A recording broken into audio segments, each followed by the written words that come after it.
Bismillahirrahmanirrahim. Assalamualaikum warahmatullahi wabarakatuh. Selamat berjumpa kembali di mata kuliah Sistem Informasi Akuntansi. Oke, pada kesempatan hari ini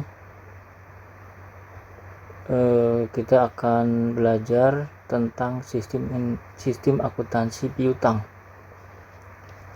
Nah, materi sistem akuntansi piutang ini merupakan kelanjutan dari sistem akuntansi penjualan secara kredit.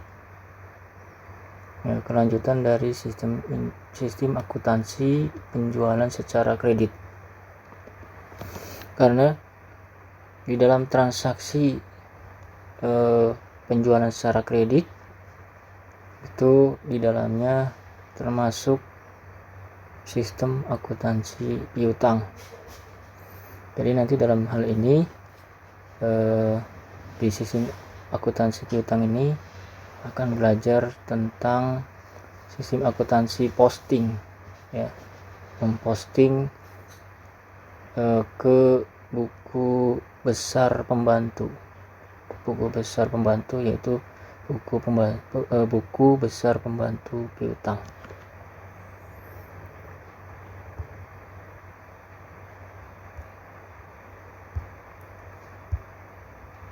Oke, kita lanjutkan. Oke, di bahasan yang pertama kali kita harus pahami adalah berkaitan dengan prosedur pencatatan piutang. Jadi hal dasar yang perlu dipahami adalah prosedurnya, yaitu berkaitan dengan prosedur pencatatan piutangnya. Nah, untuk mencatat mutasi piutang, yaitu dalam hal ini adalah piutang perusahaan kepada setiap debitur, Jadi tadi yang sudah saya katakan di awal bahwa prosedur pencatatan piutang itu adalah memposting, yaitu berupa mencatat ke buku besar pembantu. Prosedur-prosedur apa saja yang termasuk di dalam sistem akuntansi piutang? Nah, nanti di dalam prosedur ini yang nanti akan kita buatkan flowchartnya, yaitu apa saja? Yaitu yang pertama adalah transaksi penjualan kredit. Transaksi penjualan kredit ini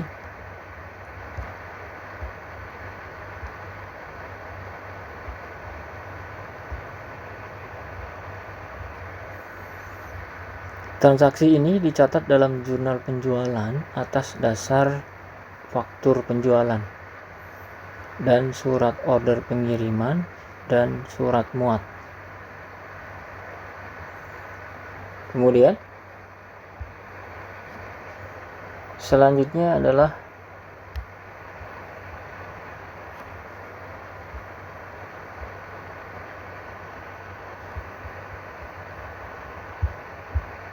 yang kedua adalah transaksi penerimaan kas dari debitur. Nah, transaksi ini dicatat dalam jurnal penerimaan kas atas dasar bukti kas masuk yang dilampiri surat pemberitahuan dari debitur. Pastinya di sini di dalam sistem akuntansi piutang ini pastinya ada transaksi berupa penerimaan kas.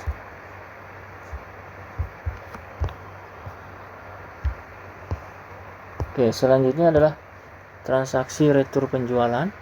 Jadi transaksi ini dicatat dalam jurnal retur penjualan atas dasar memo kredit yang dilampiri laporan penerimaan barang. Kemudian transaksi penghapusan piutang. Transaksi ini dicatat dalam jurnal umum atas dasar bukti memorial. Nah, ini merupakan prosedur-prosedur dari pencatatan piutang. Oke, kemudian selanjutnya adalah berkaitan dengan informasi yang diperlukan oleh manajemen.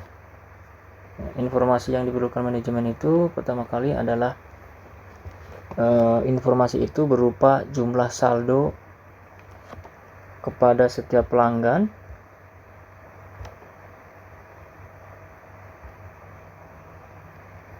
Kemudian ini fungsinya ada di fungsi akuntansi, yaitu catatan mutasi piutang setiap debitur. Kemudian selanjutnya adalah riwayat pelunasan piutang yang dilakukan oleh setiap pelanggan. Info sejarah kredit tiap-tiap debitur, kemudian jumlah maksimum kredit itu menjadi dasar dari pengambilan keputusan.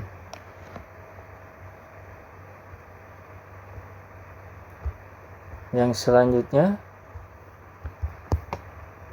adalah umur piutang. Nah, umur piutang ini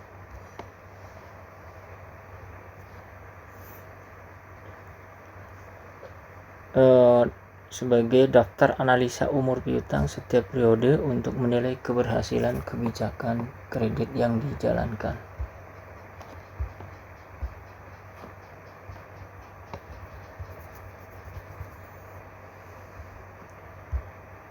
Oke, selanjutnya kemudian dokumen-dokumen apa saja yang digunakan.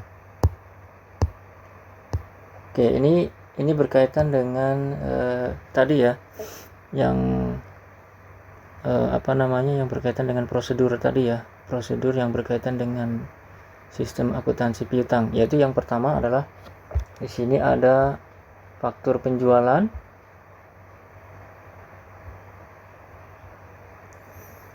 Nah, faktur penjualan itu dasar mencatat timbulnya piutang, buku pembantu piutang, kemudian bill of loading, kemudian setelah itu SOP, yaitu dokumen yang ada di faktur penjualan.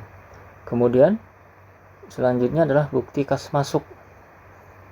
Nah, dasar pencatatannya berkurangnya piutang karena ada pembayaran dari pembeli.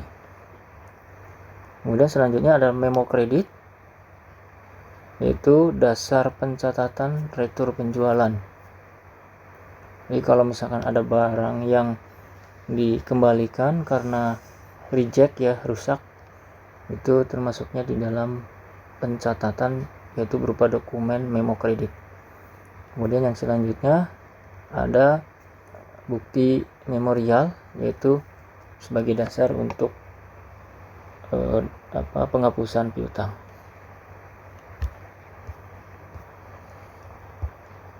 Oke, ini contoh faktur penjualannya. Ya, faktur penjualannya ini sudah dijelaskan pada saat materi tentang formulir ya. Nah, seperti ini tampilannya faktur penjualan. Jadi ada di sini ada nomor urut, kode barang, nama barang pastinya, satuan, harga satuan, kuantitas, dan jumlah harga. Kemudian setelah itu ada total, nama pramuniaga, dan tanda tangannya.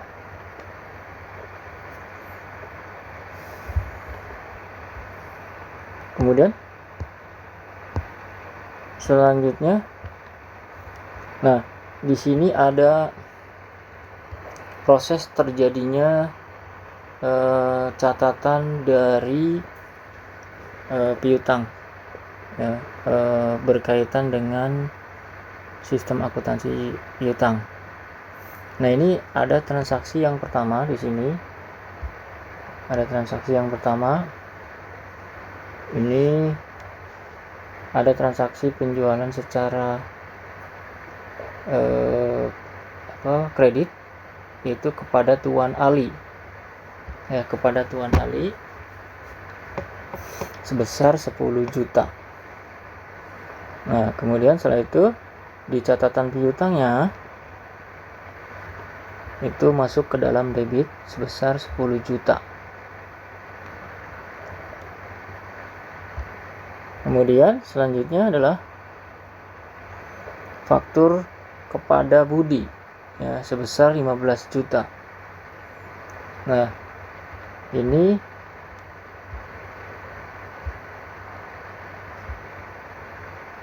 akan masuk ke debit juga sebesar 15 juta. Jadi total saldonya adalah 25 juta. Kemudian selanjutnya transaksi berikutnya adalah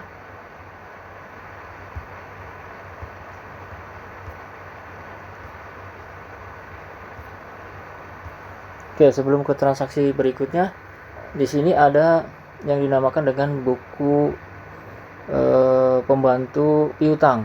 Ya, ini buku pembantu piutang atas nama Ali ini ya, atas nama Ali, dan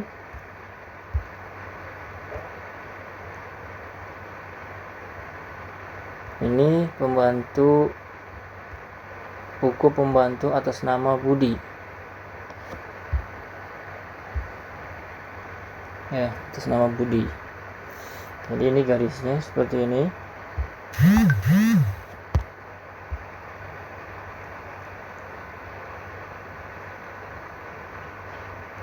Oke. Kemudian selanjutnya ada transaksi lagi. Yaitu transaksi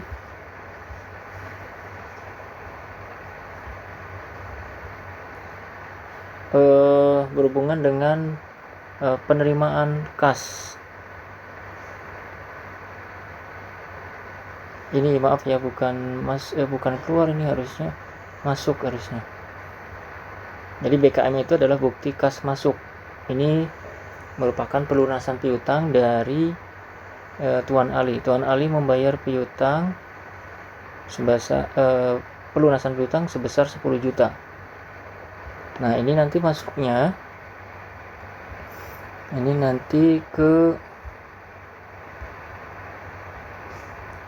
ke sini ya, posisinya di kredit karena piutangnya berkurang 10 juta sehingga saldonya juga berkurang menjadi 15 juta. Kemudian selanjutnya ada buku besar pembantu atau buku pembantu piutang atas nama Ali. Ini masuk ke kredit sehingga hutang Ali atau piutang terhadap debitur Ali itu lunas, 0 ya, karena sudah dibayar. Kemudian selanjutnya ada transaksi retur. Ya, ada transaksi retur.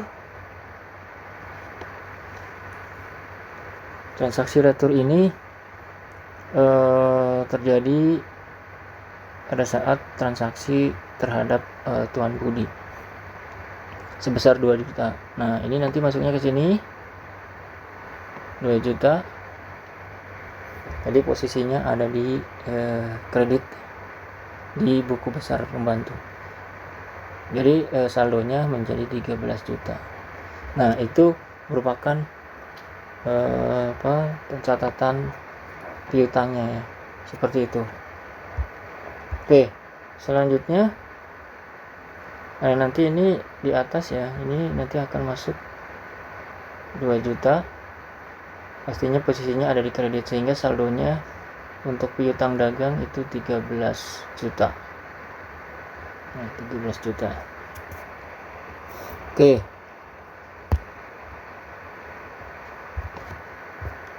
Selanjutnya adalah yang berhubungan dengan catatan akuntansi yang digunakan. Nah, catatan akuntansi yang digunakannya itu adalah pertama adalah jurnal penjualan. Ya, jurnal penjualan. Ini jurnal penjualan untuk mencatat timbulnya piutang dari penjualan kredit. Kemudian jurnal retur penjualan untuk mencatat berkurangnya piutang dari retur penjualan. Kemudian selanjutnya jurnal umum untuk mencatat berkurangnya piutang dari penghapusan piutang. Kemudian selanjutnya adalah jurnal penerimaan kas untuk mencatat berkurangnya piutang dari penerimaan kas dari debitur dan kartu piutang. yaitu untuk mencatat mutasi dan saldo piutang kepada debitur. Oke, selanjutnya adalah, nah ini bentuk dari catatan akuntansi tadi berupa jurnal penjualan ya, tampilannya seperti ini. Ini juga sudah dijelaskan pada saat pembahasan formulir. Nah ini contohnya, jurnal umum. Kemudian ada jurnal penerimaan kas, ini tampilannya seperti ini. Kemudian ada kartu piutang ya, kartu piutang itu tampilannya seperti ini. Jadi ada nama debiturnya ya, ada nama debiturnya dan pastinya alamat ya, alamatnya ada di situ. Kemudian selanjutnya adalah organisasi. Oke, seperti kita tahu bahwa organisasi itu adalah hierarki ya, adalah hierarki. Jadi transaksi piutang ini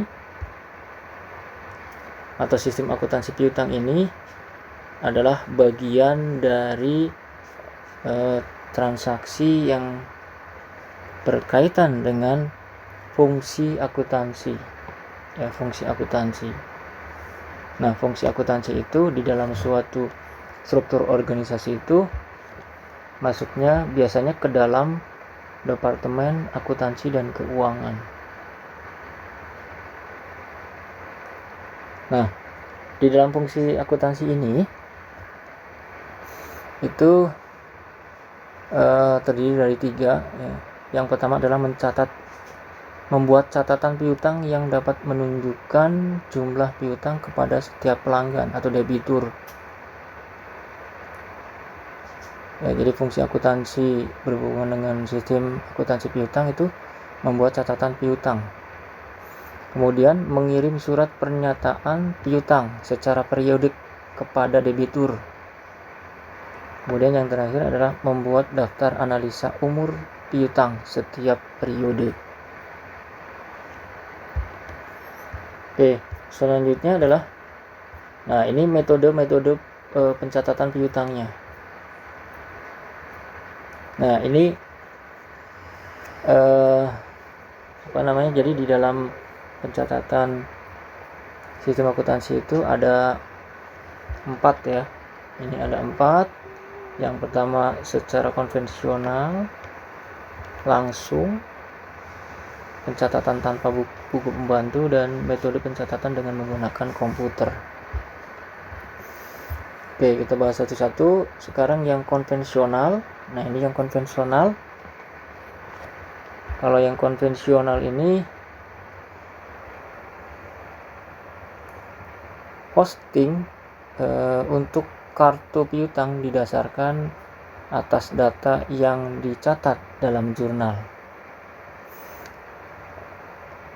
Nah, jadi ini ada medianya, dokumen ya, faktur penjualan, ada bukti kas masuk, ada memo kredit, ada bukti memorial, kemudian di jurnal, dan setelah itu masuk ke dalam kartu piutang. Itu kalau secara konvensional.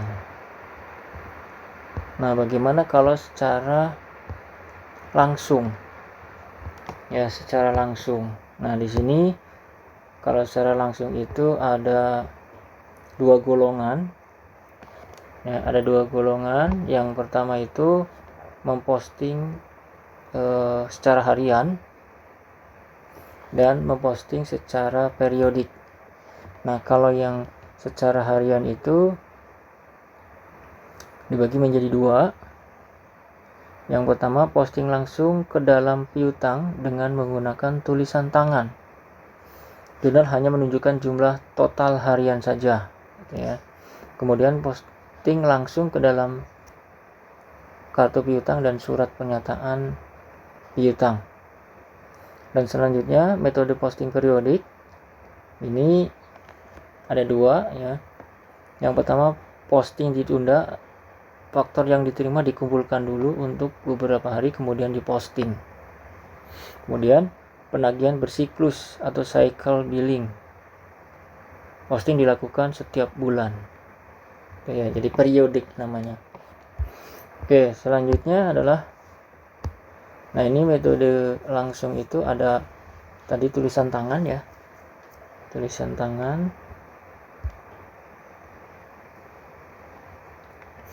Nah, ini arusnya ya, atau flowchartnya seperti ini. Jadi dari cek, kemudian diposting ke kartu piutang, kemudian daftar saldo. Kemudian setelah itu ini ke bawah ya, faktur, membuat prelist tape dari faktur, kemudian prelist tape, jurnal setiap bulan postingnya, kemudian buku besar. Nah, setelah itu direkonsiliasi. Kemudian yang kedua adalah metode posting dalam kartu piutang dan surat pernyataan. Ini ada yang pertama adalah metode langsung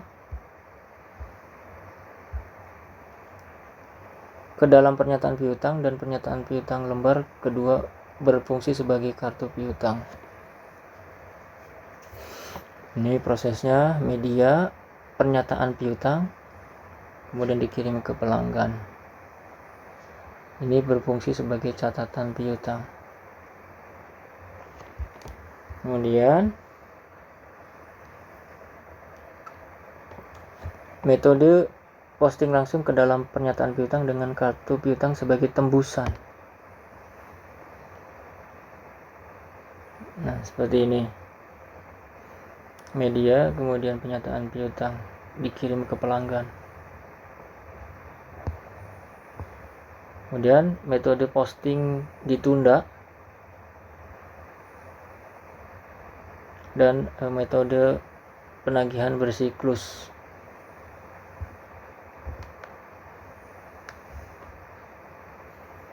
Nah, untuk metode penagihan bersiklus itu ada yang pertama adalah posting media dikumpulkan selama sebulan tersebut ke dalam pernyataan piutang dan kartu piutang.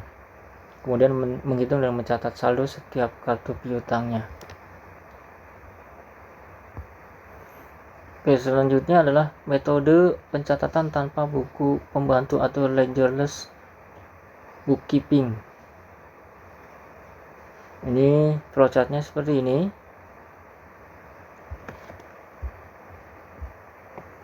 Dari faktur penjualan, kemudian membuat prelist tape, kemudian prelist tape-nya ini diproses ya, diproses kemudian menjadi prelist tape, kemudian setelah itu di jurnal, kemudian buku besar. Nah, ini faktur penjualannya ada 3, yang nomor 2 itu nanti diarsipkan ya, ini diarsipkan.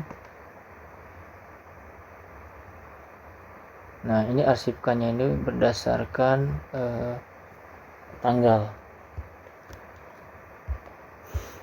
Kemudian selanjutnya adalah metode pencatatan dengan komputer. Nah, pastinya kalau dengan komputer itu simbolnya sedikit berbeda ya. Ini contohnya simbol ini terminal, kemudian ini simbol file ya, file transaksi.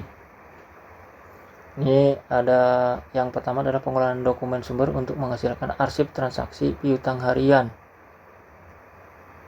Ini berupa file ya, berupa file. Filenya itu file piutang harian. Kemudian selanjutnya proses harian pemutahiran arsip induk piutang.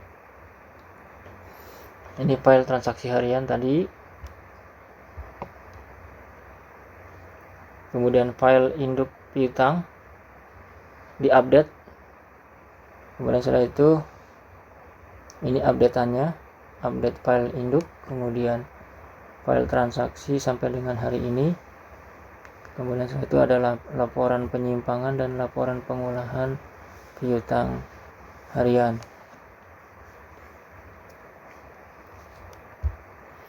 Kemudian setelah itu proses pembuatan bulanan ya. Jadi di sini ada laporan file induk piutang, kemudian report program. Nanti di sana keluar dokumen berupa laporan nomor piutang, pernyataan piutang, laporan status piutang yang macet, dan laporan penjualan menurut daerah pemasaran. Ini secara bulanan. Oke, mungkin gitu saja untuk pembahasan materi tentang sistem akuntansi piutang ini. Terima kasih atas perhatiannya. Assalamualaikum warahmatullahi wabarakatuh.